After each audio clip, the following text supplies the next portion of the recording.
The other kid, we'll give him ladies and gentlemen, and then this is Soap Boxing That's it, man. The dude's locked in. He made 37-5 fighting anybody. He's fighting anybody. That's right. You know, he's the number one draw and money guy in the sport right now. Period.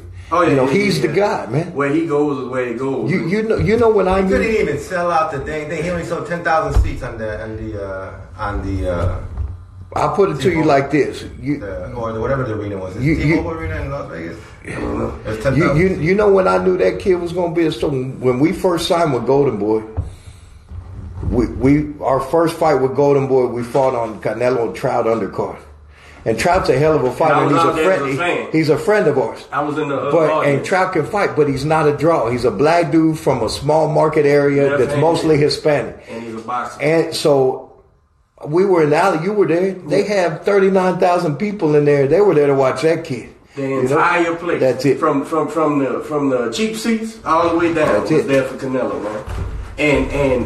And Trout did good, man. He did. Shit, he could have. He damn near pulled it off. Yeah. Let me tell you too. When we stepped in that ring, open scoring, bro. When we stepped in that ring, we must have sunk down 2 inches. I remember. I looked at Jack. We started laughing. Picture Mike. Yeah, we started laughing when we got in there because, man, it was like a memory foam fucking ring or something, man. You shitting me? No, ask Bobby P, man. When we stepped in, we probably sunk down that much. We started laughing because we knew, the ring always has something to do with the main event. He was pulling the Klitschko, huh? Remember Klitschko did that? Yeah, when Floyd fights, you go in there and look at the ring for the fights, and you got that big fucking ring, man. So. Okay, that's how you gonna look. That's us right there. See. Okay. All right. Make sure when you guys are talking, you already know this. When you talk, you gotta get close to the mic. Okay. Yeah. You gotta Yeah, I'm not too good at this, man. You be good. I'm a gym guy, I'll forget in a second and be way back in. Way back out of picture, out of audio. These is working? Yeah, they working. God damn. I don't use it. Yeah, I went to that fight as a fan, and my wife is a big Cotto fan, right? And he had just smoked Cotto too. Yeah, exactly. And my son had a football tournament in Louisiana, right? And so we went out of town. So we were stuck in bumfuck Louisiana, like we wasn't in New Orleans or nothing. And I'm trying to find a fight. And so, cause I knew Bobby, I knew y'all was out there with Trout fighting Cotto. And I said, man, I'm kind of stuck because my partner is cornering the guy Cotto's fighting, and my wife's fighting. So we gonna beef and watch the fight. And I never could find a fight, so I was getting updates. Yeah. And then in the end, it said Austin Trout won. I was like, oh shit. Yeah, and he won clear. Well, listen, if you're gonna beat Cotto in the Garden, you're gonna have to beat the shit out of him because otherwise it ain't happening, brother. So so I was like, God damn. And I think I even text Bobby like, man, congratulations, man. I'm gonna watch. I ain't up watching it later, but so now he's fighting Cotto. Cotto was my guy. And my son, he like not Cotto, Canelo. And my son likes Canelo. My wife likes Canelo. So we went out there as fans, bought tickets and went out there. And I'm rooting for y'all, bro.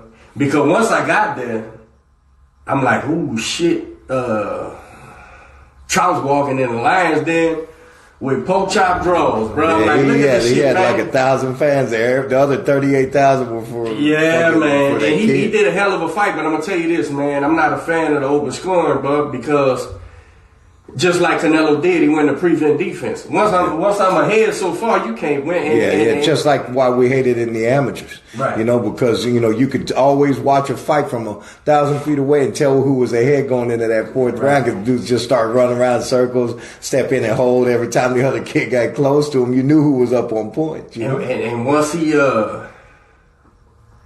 when he got that knockdown, what round was that? In midway? Yeah, it was midway. Yeah, and then he didn't go in. I said, well, shit, because he knows they got him so far ahead, which was kind of unfair, man, because that fight was tight. Yeah. And so it could have been either side. And being a Canelo fan and then rooting for y'all, I'm like, you know, this is a good fight. And then when the open scoring came out, I'm like, oh shit, they got Trout ain't even in it. Yeah. And then he got knocked down. So then he had to press. Yeah. He had to press, and Canelo just went in prevent defense, just jab, move. And it was like, shit. And I don't think New Austin got knockouts, man. He's really a boxer, right? He's got decent power, but not. He's a boxer, Yeah, more than anything. And he'll time you and get you with a shot, but he's not a huge puncher like that. That's what I mean. I was like, he needs a huge punch. And that kid's one thing, he's got a solid chin on him. We know that. Yeah. That kid can catch, man. We're live. What's up, Facebook, Instagram? We live at the Soapboxing Podcast. This is Coach Derek and my man Manny Fresh. What's the dang deal? It feels good to be back in the studio. Yeah. Saturday morning, nice and cool. Coach, why don't you introduce our guest this We got boxing trainer. I think you're a Cutman too, huh? Yeah. I don't know nothing about that. Aaron Navarro, what's going on, brother? How you doing, man? Appreciate you coming in. How's the traffic coming in? Oh, no problem coming this way. Saturday morning. I like driving Saturday morning. Yeah, Saturday morning it's nice. Coming west is easy. Yeah, actually, I live in Spring Branch, so I just cut over to Clay, came straight out as a piece of cake, man. Perfect. Are you usually up this early? Oh yeah. That's what's up. He's taking time out of the training guys to come in this morning. We appreciate it. Absolutely. Aaron, I've been here. I've been in Houston 20 years now, but I got involved with boxing about 07 in Houston. I'm from New Orleans originally, and I first got my cousin was here training in 2000. That's how I met Bobby. Yeah. Years and years ago. But and then when I moved out here steady and opened a gym in Missouri City about 2007. But you've been around all that time, man. So I was at. What's your background in boxing, man? How did you get involved in that? I fought amateur as a kid. You know, my grandfather was a fighter back in the 30s and 40s. So when we were kids, we were always fighting anyway. So, you know, he kind of, started showing us how to box. I did some boxing there, when I was a kid. Then you have those, teenage years where I lost a little time through here and there, but, got back, always was around the gyms, in the gym, got back into it a little bit. And then in the mid 90s, I guess, started helping my coach, Walt Haley, with some of his guys. Yeah. So yeah, exactly. Yeah. He was bad with Ralph Dupas and Willie Pastrana, all those, the old New Orleans guys. Yeah. Walt and my great uncle fought for White Ass now. They both from the same. Yeah. Matter of fact, I think I might have heard him mention. Walt was my coach, and I hit St. a number. Mary's boxing gym. That's right. That's right.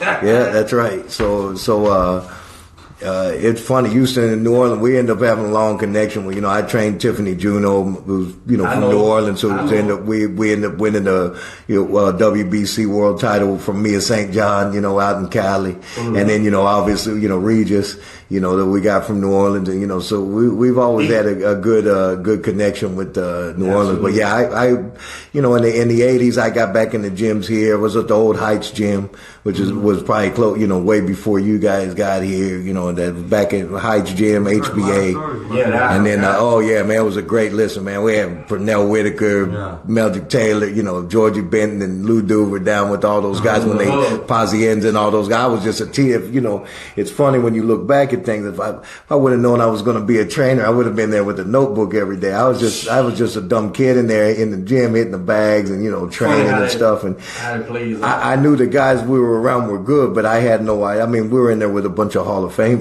and then the HBA gym, and then in the early 90s when Bobby's dad got the gym going. And then, sometimes toward probably about 95 or so, went over there to, the old House of Pain gym. And that was another great gym. I guess over the last 30 years, we probably had good 40 world champions, come out of the gym. So we've been very lucky to be around a lot of really good fighters, really good trainers.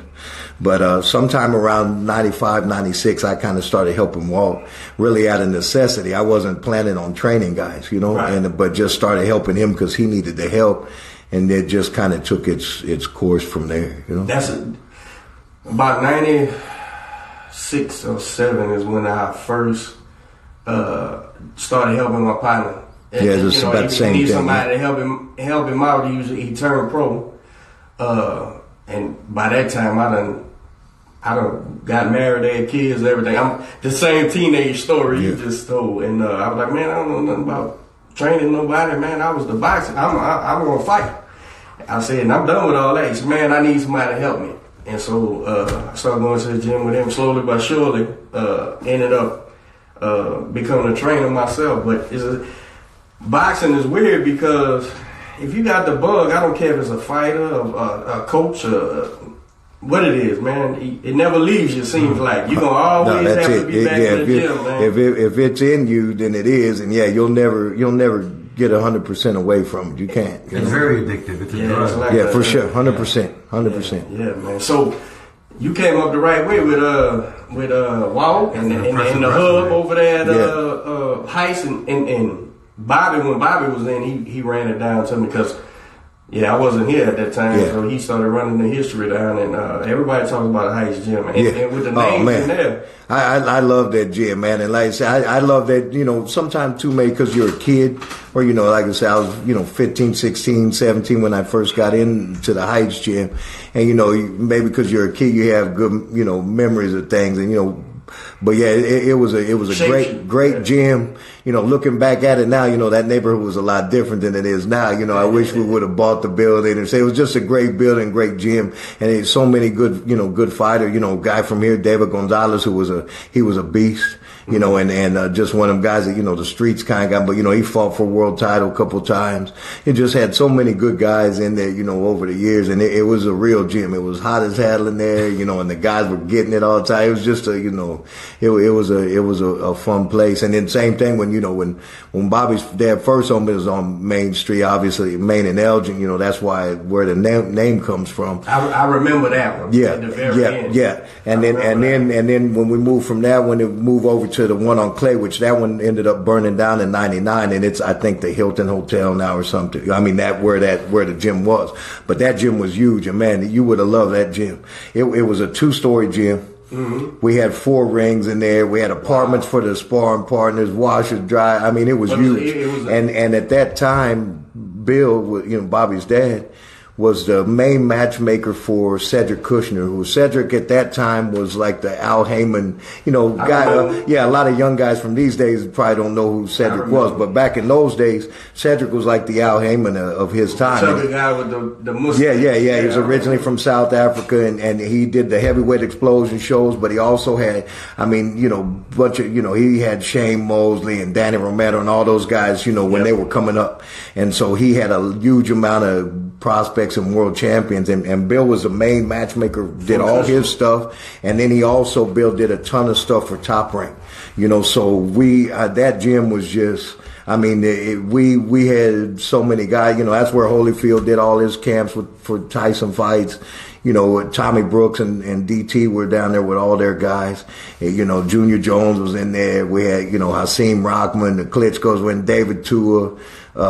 You just go on and on and on, the guys that were in there, and that was everyday thing there, That's so by this time, how long you been over there with Bobby? How long y'all been a team? Probably good 20 years, yeah. So you was sucking all that up, because I remember when I first came to Houston with my cousin, it was about 2000, 2001 maybe, and they were still fighters. They had him put up like caddy corner to the old, not the, I guess the burned down gym is the one, right? Yeah. At a high rise over there, and it was nice, and everybody was coming in. They had Tony Tubbs working with him then as a chief, but I remember that, man, because that was my introduction to Houston, boxing. It was over there with y'all, main. It was main boxing, and Bill was matchmaking. Yeah. I think he was matchmaking still, huh? 2001. He still did up until maybe about 10 years ago, and then he's been in a long, long time. He was back in the, in the 80s when they were still doing outdoor shows at Caesars and stuff. He was already deep in the game, then, so he, it just, after so many years, like you say, we'll all know if and when it's enough, we'll know, Cause when you start taking what they call that hypoglycerin for your heart, it's time to settle down now. So you went from helping Walt amateur boxing to linking up with Bobby and them, right? And Maine? Yeah, and what I did is with Walt, we had a really solid amateur team. I mean, we had a lot of really good guys, with national champions and, so on and so forth. But we also had a handful of pros. And so what I started doing whenever I started helping him, I did it the right way. Part of the day, and I'm sure, every guy that's been around, all the boxing guys know this. These guys hang around the gym 6 months or a year, all of a sudden they're training guys. Yeah. And you just don't have that's not the way to do it. No. And even after I worked under Walt for several years, and I've been in the gym for several years, I didn't go out on my own. I could have went out earlier, in other words. But, I worked under him. That's, and really in an ideal world, and we'll never have this in boxing for a number of reasons.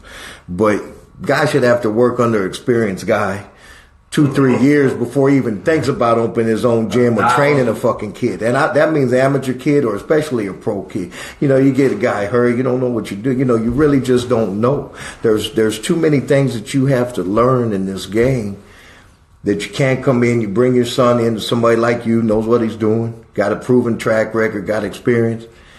You can't watch that for 6-7 months, coming in, bringing your son, getting a disagreement with a guy that knows what he's doing because you think you know what he needs to be doing. Take him somewhere else, get a wild hair up your ass and start your own gym. And next thing you know, you're training guys.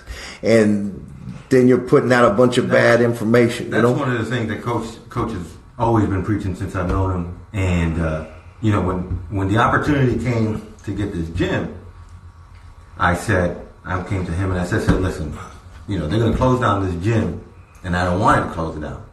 I have an opportunity to buy it, but I'm not going to run the boxing program. Yeah, so I gotta have. I'm not a coach, and I'll never be a coach. And I told him from the get, we have to understand that if we do this, you're running the boxing program.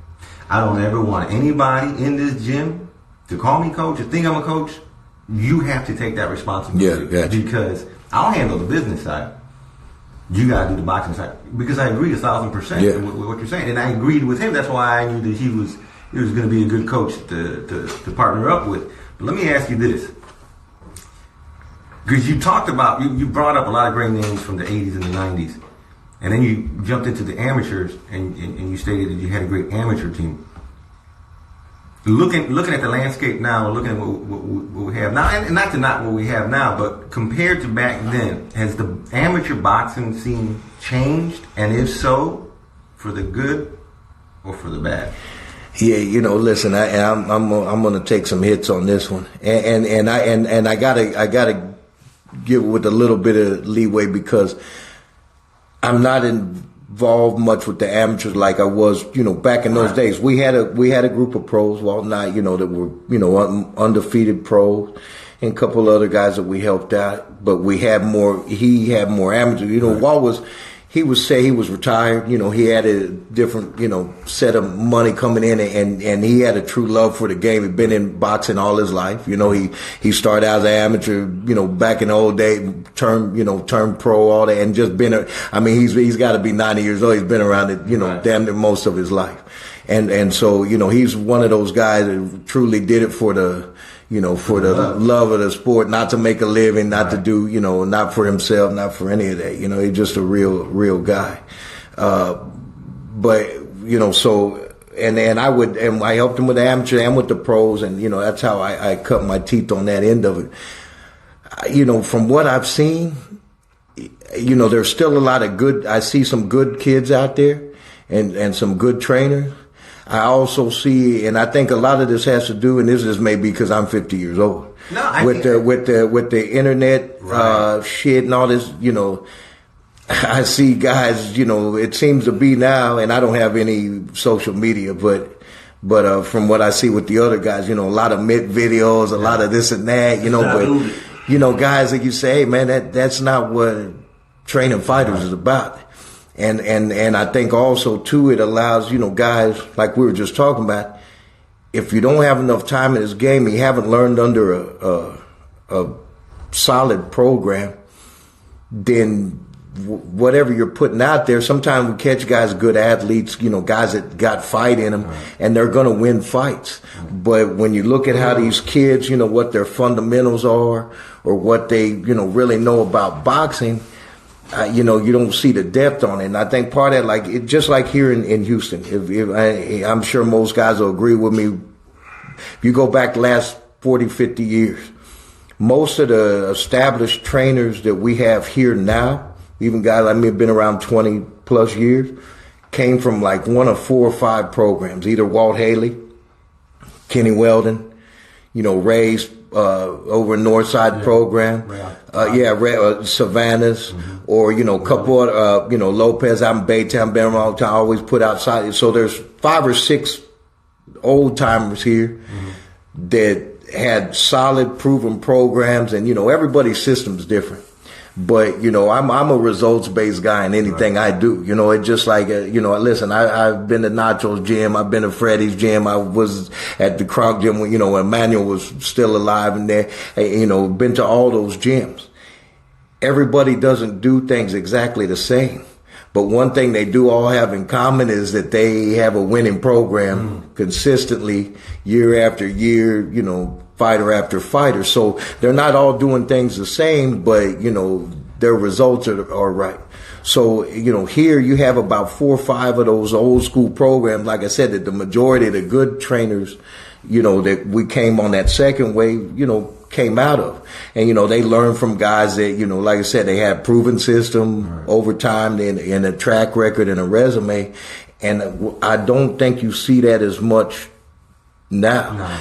So if you got a guy, like I said, been hanging around 6, 8 months, a year or something, and then they start training guys, they just don't have the depth of knowledge. They don't have a guy that's been around 40, 50 years to show them the ropes, Houston has really established in itself, and it has, but more so now, partly to social media, but the boxing. Houston has a deep culture in boxing, like you said.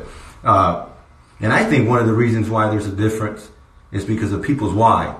Back in the day, people were fighting because they were trying to make money, they were trying to get out the hood, they were trying to provide, they didn't know anything else. So when they got to the gym, it was to work. Yeah, that's right.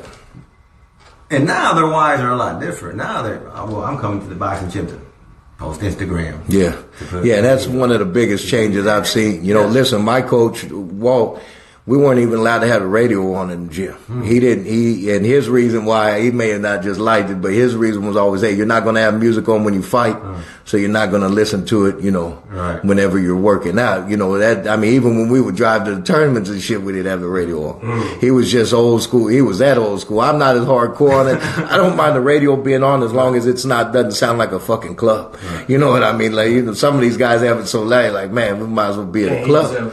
Yeah, but if it's in the background and guys want to hear it, I don't have as much problem with that. But like you said, it's a workplace. You go in a real boxing gym, as soon as you walk in and smell it. You don't even have to open your eyes. So so guys are supposed to be in there working, dropping sweat. You never walk into a real boxing gym that was too nice. Some are nicer than others, but if it's too nice, then you're probably not in a real gym with a bunch of fighters in it. And so, like you say, it's a place to work, not to come post videos and do all this and that. I understand, listen, that's the way of the world these days, and it's necessary, and some guys know how to use it in a way where it can really help their career. Yeah. We got to remember, in the bottom line, why we're still there. We're there to work and we're there to fight. It's a laboratory. And that's it. And a lot of these guys, I think now too, they're celebrities for that. The guys got 2-3 fights. Hey, remember, Floyd and them were doing that shit because they're in a different place with things. That's how Ryan Garcia got started. For sure. He was an Instagram. Yeah, and that's why he's still so popular. He's got a huge following and he's played it right. But, like you say, the kid hasn't had a world title yet, he's the real deal. The only time will tell. He definitely has, he has everything he needs to be. But you really don't know about a fighter till they're in a real fight. That was an impressive knockdown, huh? Knockout Yeah, because that Duno's a solid kid. I think most boxing guys expect that to be, fairly good test for him. But the speed got him too, early. He got hit with the shot and he didn't pick it up, I'm the uncomfortable man, right? I say shit and I don't try to bully nobody or say names and all that, but back to your point about these guys getting in the gym 6 months and then now they trainers and all that stuff. Here's the problem, and you nailed it with they might get a kid that's just a hell of an athlete, got fight in him, and so he's winning fights. And what gets me with that is this: while you're playing trainer, while you didn't do the work. In other words, you didn't do the apprentice program under a guy. There's no excuse for that, because I've very seldom seen trainers, bona fide trainers.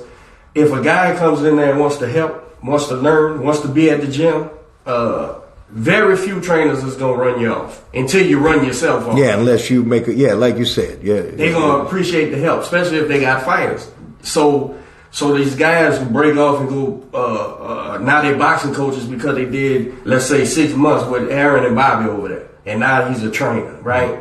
Well, the problem, what gets stuck in what drives me nuts is you get your guy athlete, he's winning because he got fighting, but that's one, and out of 5, 10 other guys that you're getting hurt, and you're practicing on. This is human beings, man. That's human beings getting punched in the mouth. 100%. And their brains getting rattled because you telling them go when it should have been stopped. You telling them, you put him in there with in some sparring he has no business in, and now he's getting his brains beat in because you practicing go. We've all seen fighters panic, man. Right? Great fighters, winning fighters, top guys panic. Well, what happens when the corner's panicking, and he's panicking, and he's going back looking for some direction, but you panicking, and your only thing is go harder, throw the jab. And then if you anytime that you listen to those kind of trends, when you get the new guy, it's always about punches to them, like everything. Don't get me wrong. I mean, I know we got punches is what wins fights in the end of the days. But when you listen to boxing guys, they know there's more to it. Just in other words, too, if you got a kid coming in the first day, he's throwing punches, well, then you already start him off. So those guys, when you listen to them, man, you gotta, like you said, it's always that. And what's going to happen with those kids at some point, like you said, a couple of things. One, when you got a kid, natural athlete, sometimes you got one of those guys say, man, this kid just stronger than everybody. He's faster than everybody. He's got fight in him. But eventually when they get to that level, where they run into other guys like that, when you get into national tournaments, they run these Cali guys, the East Coast guys, and they've been well schooled, it'll always come out. Yeah. It'll always come out, man. And like you said, also the depth of the corner, because when you got a guy and he's just been winning fights because he can win fights, and you think you got some, and then he's not winning, you can see them guys melt apart. And that's where the experience in the corner makes all the difference. 100%. You got to recognize the signs. Yeah, and knowing when to move a kid. Hey, he's ready for this. He's not ready for this, and all that. Hey, did we cut him right? Everything. All those things come with experience. One of the things I can tell you, 20 something years ago when I first started going with Walt, and we go out of town, say the Top Rank show or something like that. And, I was the new guy. I go down and, in all the hotel lobby, you're going to always see all the boxing guys down there. They're going to be sitting around the couches talking their shit, telling their stories. But inside all those stories and all that shit talking, there's a lot to be learned. Mm-hmm. And you can also, so I would go down and sit on the couch. And because I was I don't have anything to say, you keep your mouth shut. And, you you listen to those guys and you start picking up a lot just from them. But, really, to me, and I kind of base everything that I do with my fighters all day. And Walt taught me a lot of things, but one of the main lessons that he taught me when I first started helping him train guys was this. He said, it's always about the fighter and not about us.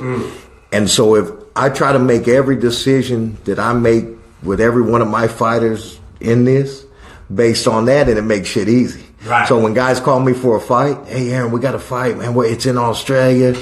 We're gonna pay you guys for 2 weeks. And I say, shit, man, I'd love to go to Australia, man. I'd love to get that check and this and that. And then I look at the fight and I say, this ain't the right fight for my kid. I say, hey man, we're gonna pass on it, but I'll try to help you guys find somebody.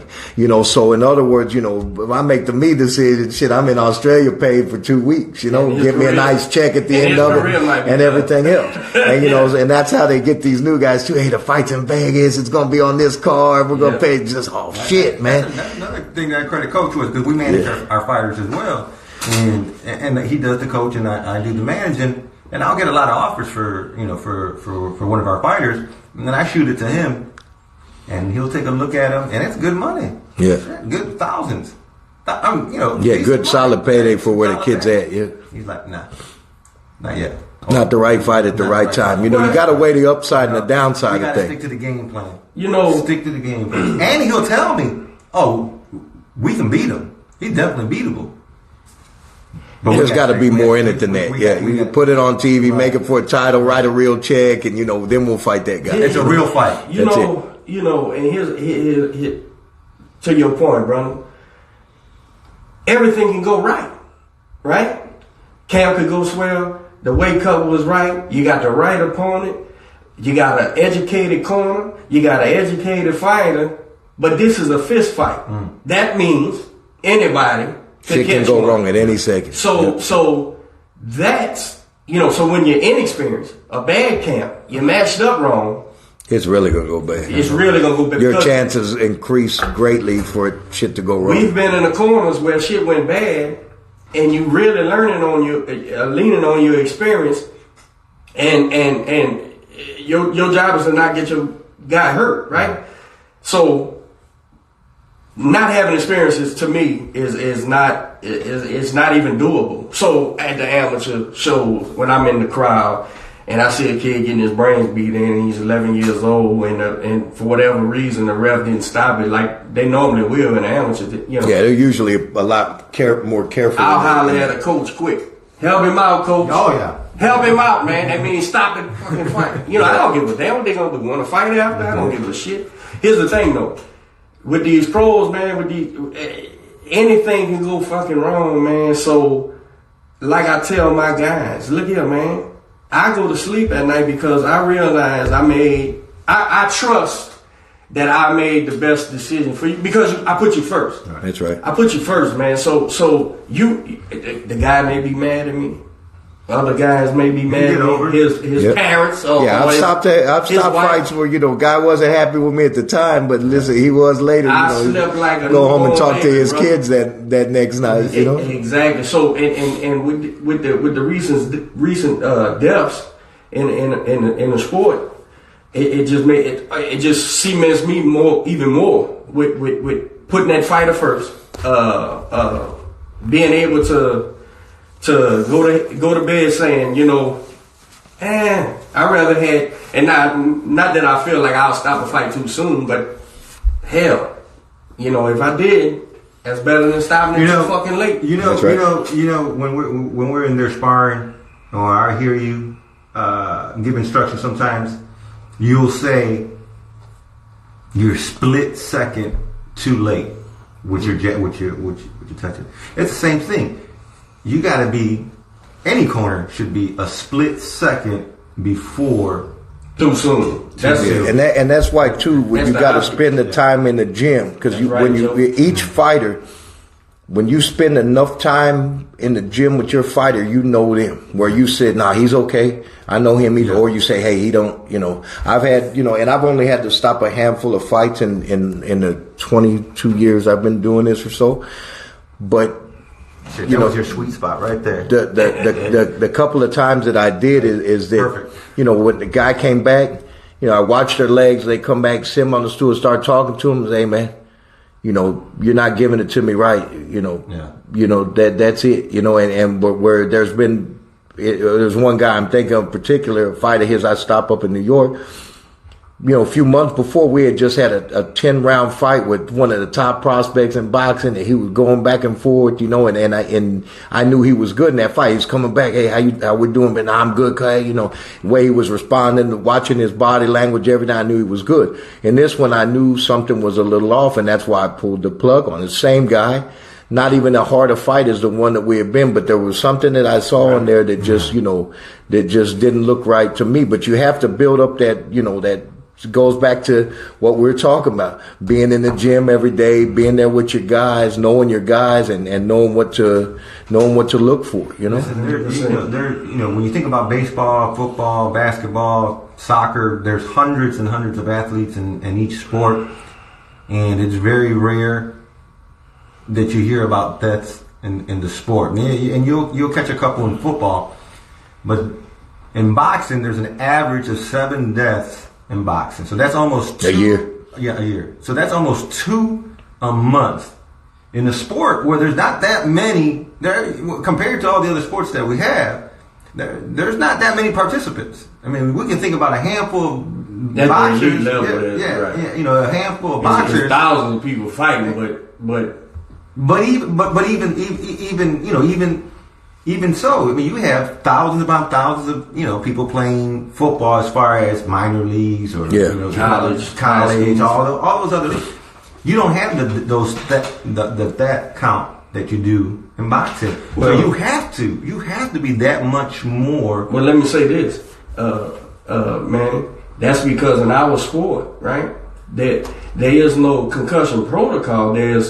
That's the object. Yeah. The object of the sport is to concuss your opponent. Yeah. So where football now, especially recently, football, any other thing, you get a concussion, you pull him, you send him, and he go get a scan. In our sport, we want 10 seconds. Let him give him his fucking seconds, coach, ref.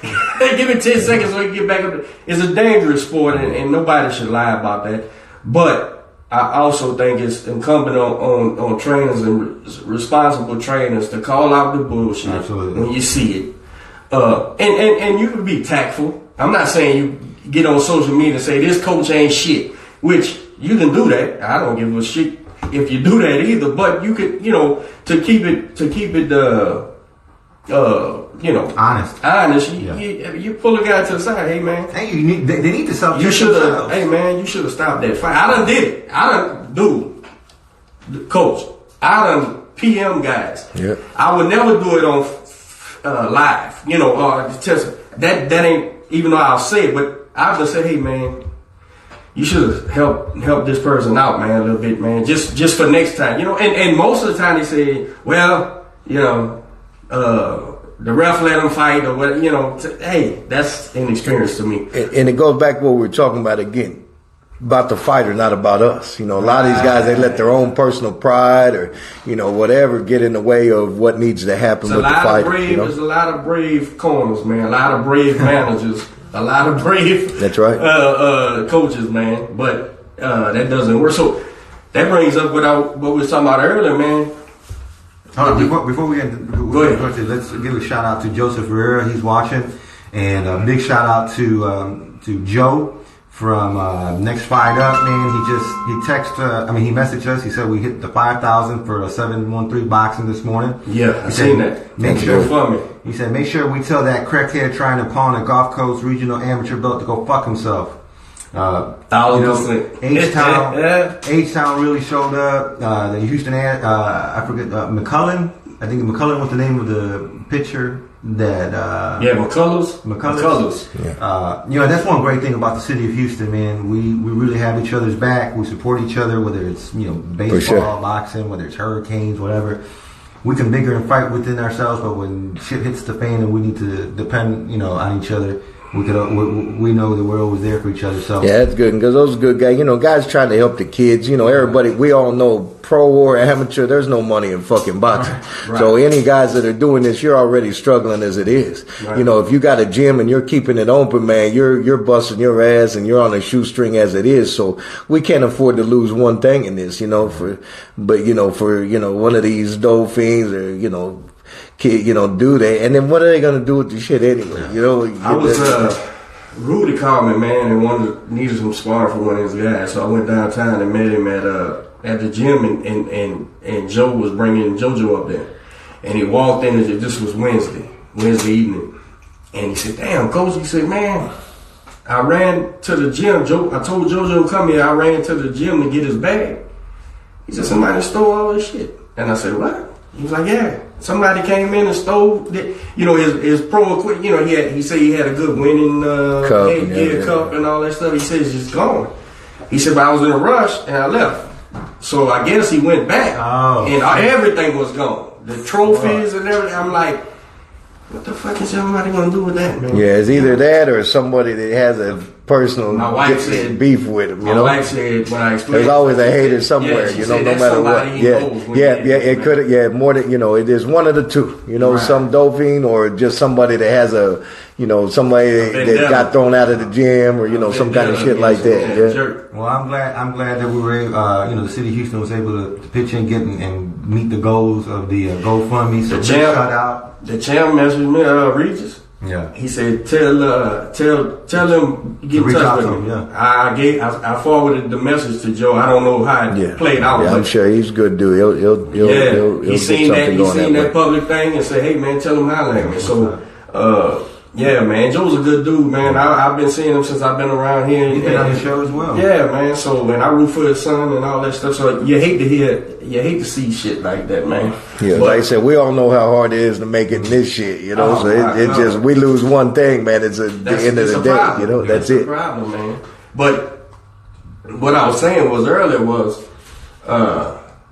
with Patrick Day, with Dada Chef, I think his name was Dada Chef. Yeah, Matt has one of Buddy's guys. I work with Buddy with a couple of guys, and we obviously listen. And I know Patrick Day's trainer too. He's a retired firefighter from New York. He's a real trainer. Has a bunch of real guys. Those guys know what they're doing. He's not some, the guy that trained Patrick Day he's a real guy. He's a New York guy, been around forever and had a lot of real guys over the years. He's a very reputable, experienced guy.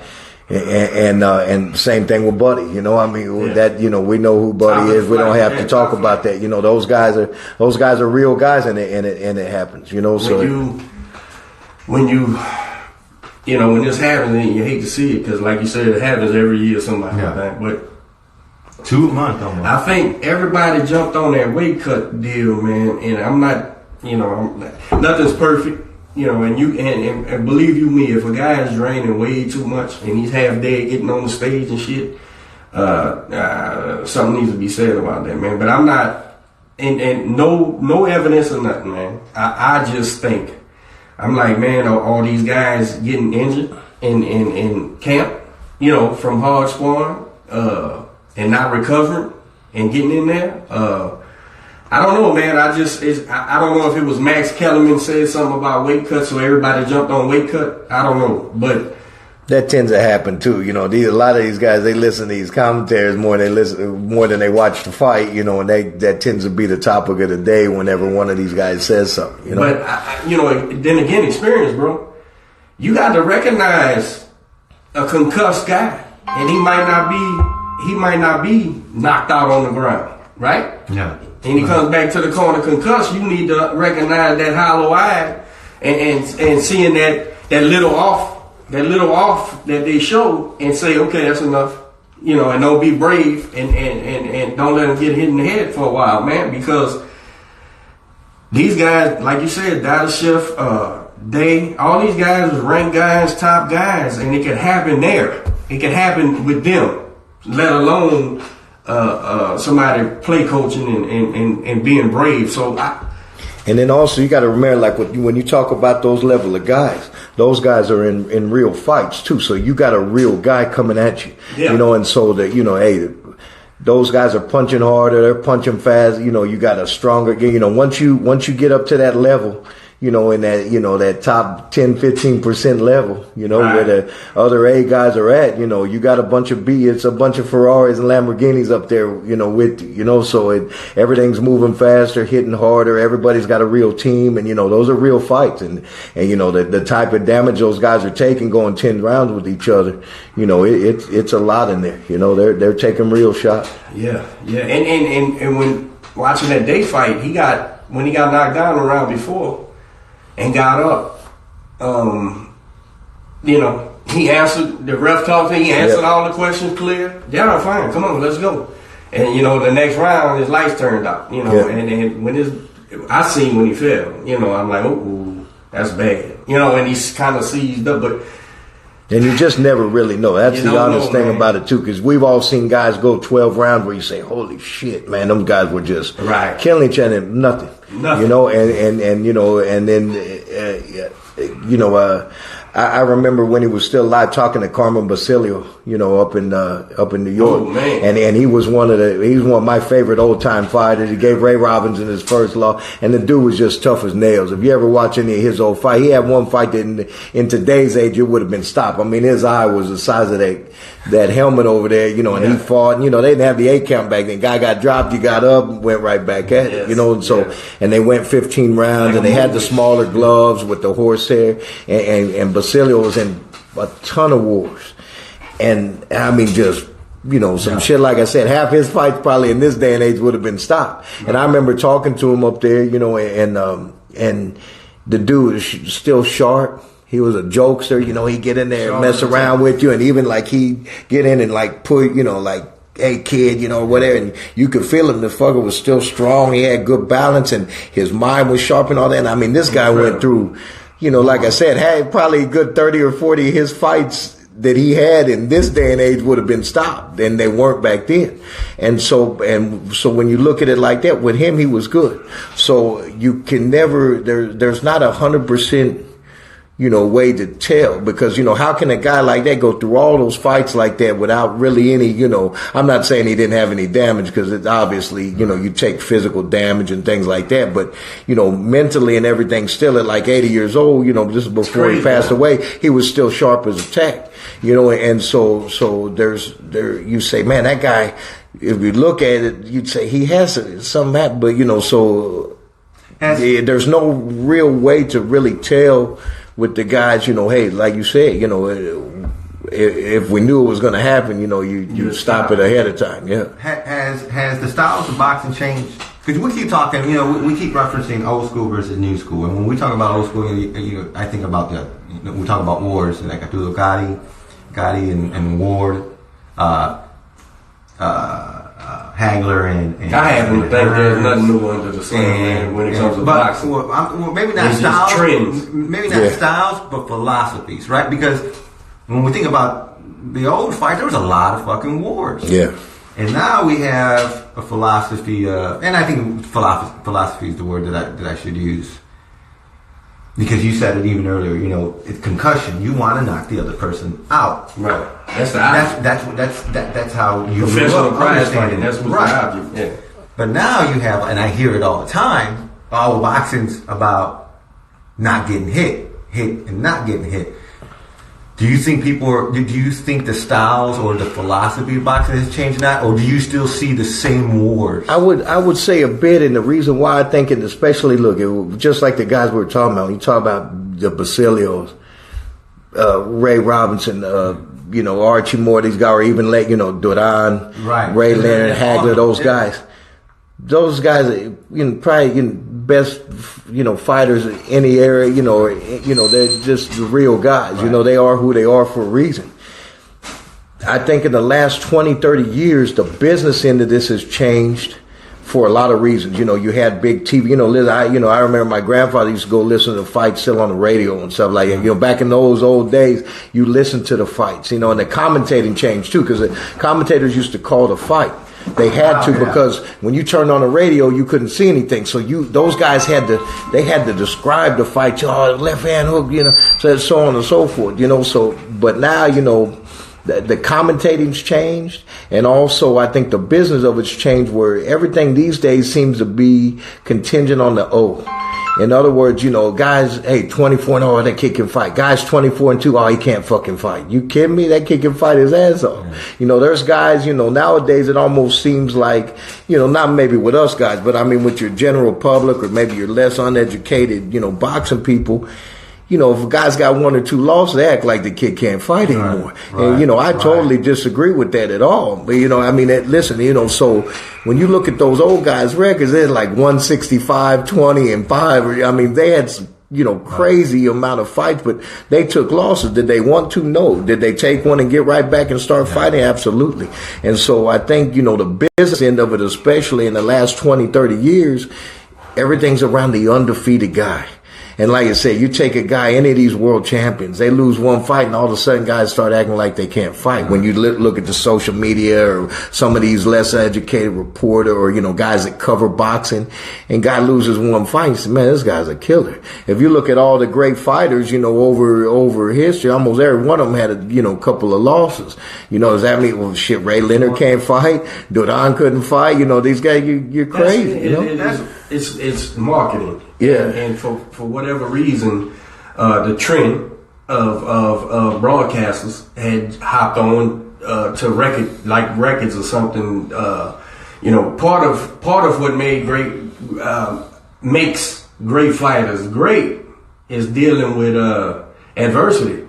And sometimes, you know, losing is how you figure out who a guy is. Now, with great fighters, the Holyfields, Ali, Joe Louis, all them guys, you know, they was losing in the ring, made adjustments and switched it right there. That's right. You know, with Joe Louis and Billy Kine and Ali and whoever, Holyfield with all the giants he fought and stuff. But and that's a small group of people of greats. But the other greats, they still all-time greats. You know, when they lost, you know. Ray Leonard, perfect example. Ray Leonard with Roberto Duran and having to go back and say, okay, what did I do wrong? This is what I did wrong. I'll never do that again. You know, until a fighter says, okay, I dropped the ball.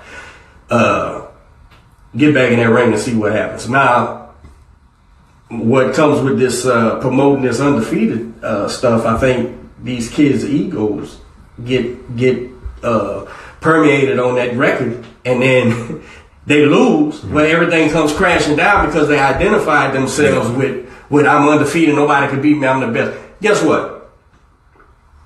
Joe Louis been knocked out. You can be knocked out. That's just the answer. That's just what it is. Yeah, Roberto Duran lost a fight. You can lose a fight. That's just what it is, man. So one of the greatest fighters ever lived. Best lightweight of all time. Period. At lightweight. Best lightweight of all time. 100%. So that's one of the things that the one thing that I like about Canelo, that after he took that first loss, he continued. And he learned from it. You could see his ring IQ change. And constantly gotten better. And even after the second loss against Triple G in the first fight, he came back. That's just a shot at our guy. I had Triple G winning by a round, but it's a draw. Then a lot of fights like that are close too, just like reasons. But you know, there's depending on the way that you look at some of that, there's 2-3 rounds, and those fights could have went either way, depending on how you're looking at it. The rounds were that tight, and so it just that depends up to the subjectivity of the judge. You know, you know, somebody may say, Coach, who won that fight? And I may say, I had an old boy by a round or something. If you had the other guy up by a round, okay. It's just like that first fight was tight like that. Second one, I thought Canelo won no problem. Yeah, but the first one, listen, you could be 115, 113, either guy. Depending or the draw. You know, depending on what you were looking at in the rounds. You know, the guy dominated. So the you know, but again, a testament to who I believe Canelo is. When it's all said and done, history will say. But I believe the kid's great. I believe I recognized greatness early on, and I'm gonna sit back and enjoy it and watch it, and we'll see as time goes on. But that was a perfect example when he fought Lil Floyd, and he didn't get his ass kicked. He was in there. He didn't have the ring IQ to deal with Floyd at that time. And he went home and said, "But he learned from it. He learned from it, man." The greats go back to the gymnasium and go, what the fuck? That shit worked. I had trouble with that. I'm going to learn how to do that. Because watch it. He changed his higher IQ than he gets credit for, I believe. Is if you watch those fights.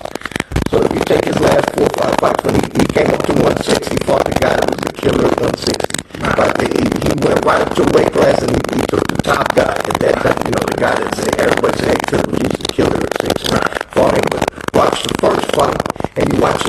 fight, he fought him 2 different ways. Then he fought Danny, fought Kovalev, he fought him different. That means the guy's got ring IQ. Because if not, guys fighting one way, and it's either going to work or it's not going to work, right? And you have really great fight. Like Trinidad was a great one-dimensional fighter. He had one dimension, but he was fucking really good at that dimension. Put you to sleep. That's it. He came forward, got his foot set, hit you with that hook, put you to sleep. But he didn't have any side-to-side movement. He couldn't fight back and up. There was a lot of things he couldn't do. But he was so good at what he did do that it worked really well for him and made him an elite fighter for a lot of years and world champion and so on and so forth. But when you watch Canelo can change what he does. Even the first fight with Triple G, regardless of what we think the outcome was, he was slick, roll, a lot of that. The second fight came out, walked him down, stayed right in front of him. That's the same guy with two, fighting 2 different fights against the same opponent. To me, that means you got a ring IQ. You know how to make adjustments, and then, like I say, came back and fought Danny, who's just a hard, if not harder fight, because Danny's a very dangerous middleweight. Absolutely. He's great amateur, well-schooled guy, good trainers, with Andre, and he can move, he can punch, he can fight, he can just do everything. He fought him totally different than he fought the 2 Triple G fights. And then he came back and fought the Russian even a whole and that's what I'm saying. And so in my opinion, that means the guy's got a high ring IQ, and I don't think we listen, we know he's the business guy right now. He's the money guy. He's the number 1 draw in boxing. And I think, most of the fans have said, well, yeah, he was the money guy. He was supposed to win. You got to forget too, or remember also, you got another man in there. I've never known a man that came and stepped in the ring to fucking lose, especially a guy that's a world champion that's used to winning, and knows that, hey, if I beat this guy, I got a winning lottery ticket. It was Kovalev getting paid well for that fight? Absolutely. Would he got paid even more if he beat him? You better believe he would have. And that rematch, that rematch or whatever his next fight was, would have even been more. And like I said, the guy's a 3-time world champion. I don't think anybody's ever stepped in, that level of guy has ever stepped in the ring to willingly, lose a fight. I'll say this about Canelo, okay? He's a great fighter, and he's definitely the face of boxing right now. But I also am aware of what his aspirations are. He wants that legacy. He wants to be the favorite son of Mexico. He wants songs. Yeah, I mean, they got a deep culture, boxing in Mexico, and he knows he has to push it to, if you're going to be considered a great Mexican fighter, because there's been a whole lot of them. Right. And even really good fighters aren't considered great there. Right. You have to be special, but listen, he's doing that too. He's stepping out of his comfort zone more than one time. But Kid was 23, he fought the best guy in the world. I'm not going to give him to him. And I'm going to make it hard for him, and I'm going to criticize him every step of the way. But when it's all said and done, or almost all said and done, then that's when you start. Right. And that's what I was saying. And I do that a lot. I fuck people up with my basketball analogies. But when I was, I compare Canelo right now a little bit to Kobe Bryant in the beginning, because Kobe was always chasing Michael. He was chasing that legacy, that ghost of Michael Jordan. So I wasn't gonna just let this kid say, "Well, you haven't proven anything, you haven't done anything," and then he starts winning championships. And I started watching. I was like, "Oh man, he does have." Okay, he's a real deal. He is a real deal. He does have 5 rings. So right now, that's where we're at. Yeah, I got you, and that's a fair. I don't like to start talking about any of these guys. I think one of the other things you see in the last 20, 30 years, they're so quick to jump on these guys. Yeah. He's an all-time great. I said that needs to be said towards when the guy's having 2, 3 good years. Don't mean he's the pound for pound guy or all-time great. We start talking about, you can start talking about Pacquiao now, because he's almost toward the end of shit, as an all-time great. We know he is. Absolutely. He's proven that. And a pound for pound guy, because he stepped out of his comfort. But, just say, hey, man, this guy's been looking good last couple of years, beating everybody. That doesn't make him a pound for pound guy or the all-time great. You gotta do, you have to do more than that. You have to be around, I think, 10 plus years at a high level. Like when you look at Oscar or Floyd or Manny, those guys, they stayed at that, they got to that level, and then they stayed there for 10, 12, 15, 20 years. That's an all-time great. That's a pound-for-pound candidate. Guys that step outside their comfort zone are pound-for-pound candidates, not guys that have had a couple good years at one weight class and look pretty good. Well, that's the definition of greatness, I think, and I think that's the true test. Well, not the definition, but the true test of greatness is time. That's right. Time is the only thing that's going to tell the truth. Did you last? 100%. You're 100% right. Now, let me explain something that I can't explain typing on fucking social media. The difference between a boxing guy, a boxing insider, okay, and